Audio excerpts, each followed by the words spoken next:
तेजस्वी यादव पिता लालू यादव हाजिर हो। ये कितना बड़ा अक्षम्य आपने अपराध किया, संपत्ति सृजन आपने किया है। जस करनी तस भोगहि ताता। तेजस्वी यादव जिन्होंने एनसीआरबी का डेटा के बारे में बताया कि अब तक बिहार में 60,000 हत्याएं हुई है। ये पॉलिटिकल साइबर फ्रॉड का केस है, डेटा फ्रॉड का केस है। 2022 तक जब एनसीआरबी ने डेटा ही सार्वजनिक किया है तो आपने ये दावा कैसे कर दिया कि 2025 के आज तक कितनी हत्याएं हुई है? कहां से लाए डाटा है? ये तो सीधे तौर पर फ्रॉड की बात है भाई। जब 2022 तक डेटा 2023 में जारी होता है तो तेजस्वी यादव ये डेटा कहां से लाया? आपने बिहार के अंदर में ये भ्रम पैदा करने की कोशिश क्यों की? और हम यह जानना चाहते हैं, 20 वर्ष का तो डेटा दे रहे हैं, आपके माँ पिता साक्षात विराजमान हैं, श्वास भी सही है, स्वस्थ भी है, तब 20 वर्ष में तो आपका फॉल्स डाटा है। अब मेरा पक्का डेटा है, 15 वर्ष के शासन काल में 67,249 हत्याएं हुई थी। तो आप यह बताइए कि 67,249 में कितने पर कार्रवाई हुई?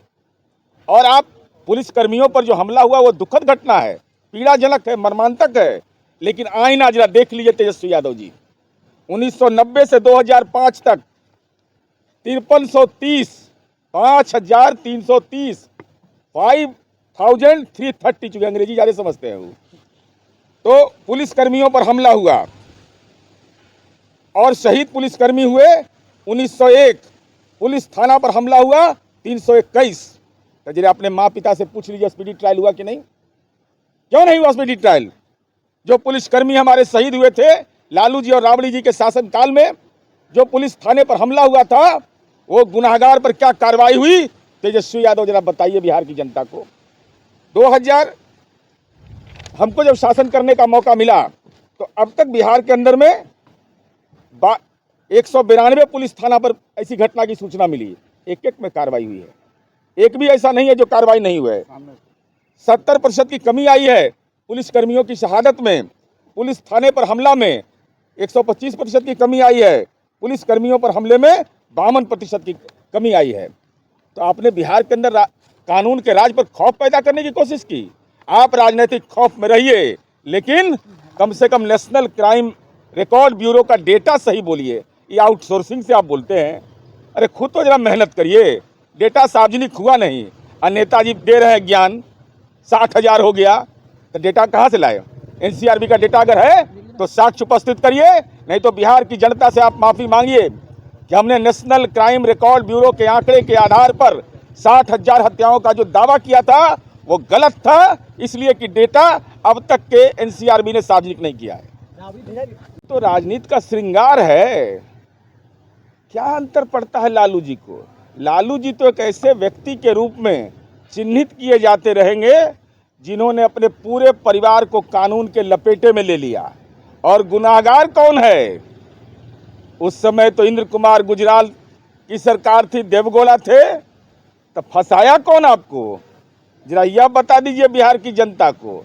और 43 बीघा 12 कट्ठा 16 दूर 468 करोड़ की पटना में संपत्ति है, गोपालगंज से लेकर के जहाँ जहाँ, और अपने सगे भाई को भी नहीं छोड़ा, मंगरू राय के परिवार को नहीं छोड़ा, अपने चाचा को, राबड़ी देवी के चचेरे भाई या चाचा थे नाटा चौधरी, उनके परिजन से नौकरी के नाम पर जमीन लिया।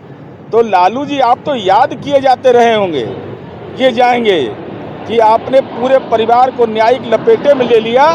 और कैसा आत्मग्लानि महसूस होता होगा जब ईडी के केस में पेशी होती होगी, सीबीआई के केस में पेशी होती होगी, और कोर्ट में आपका और आपके परिवार का एक पीढ़ी ऊपर का नाम लिया जाता रहा होगा। अब 68 करोड़ का 43 बीघा पटना में जमीन है। और जिस समय मामला आया चारा घोटाला का, उस समय कौन था? किंग मेकर थे सरकार में कि हमारी इच्छा से सरकार चलती है, तो किंग मेकर आप बने। आपने अधिकारी व्यय किया, निकासी किया, तो फंसिएगा ना। यही तो प्रमाण है। मैं तो उदाहरण के तौर पर बता रहा हूँ। मंगरू राय जी, उनके बड़े भाई, उनके परिजन को नौकरी मिला, उनसे जमीन लिखवा लिया ये लोग 6 कट्ठा। और उसी परिवार की पुत्र वधू है गुंजन यादव, जिसको नीतीश जी के राज में कार्यालय सहायक में नौकरी लगा, मैं चुनौती देता हूं तेजस्वी यादव को कि बता दे कि एक धूर जमीन, एक डिसमिल जमीन लिखना पड़ा हो। नीरज जी, आप क्या कहना चाहते हैं कि तेजस्वी पॉलिटिकल फ्रॉड है? हम यह कहना चाहते हैं कि Tejashwi Yadav political digital fraud हैं।